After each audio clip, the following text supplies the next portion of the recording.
Louis Malle, c'est probablement le plus grand masochiste du cinéma français. Il doit bien commencer à savoir qu'il ne sait ni ne peut sans doute faire un film, même tout simple et tout bête, sans le détruire à mesure qu'il le tourne, sans démolir chacune de ses idées par la suivante. Il doit bien finir aussi par savoir qu'il n'a pas encore réussi, en 6 films, à conter et filmer une histoire, à la mener gentiment à son terme, ni à diriger avec un semblant de bonheur des acteurs qu'il choisit d'ailleurs parmi les plus redoutables. Et il s'obstine non seulement à se convaincre lui-même qu'il est capable de ses exploits, mais encore à augmenter la difficulté de la chose en affrontant, avec une inébranlable et au fond pitoyable naïveté, des sujets, des ambitions comme celle de Viva Maria, suicidaire.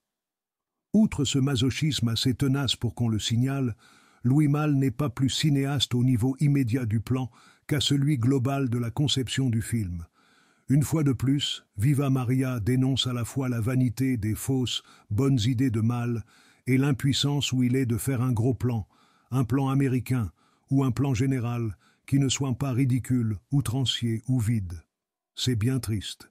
Jean-Louis Comolli, Les Cahiers du cinéma, avril 1966.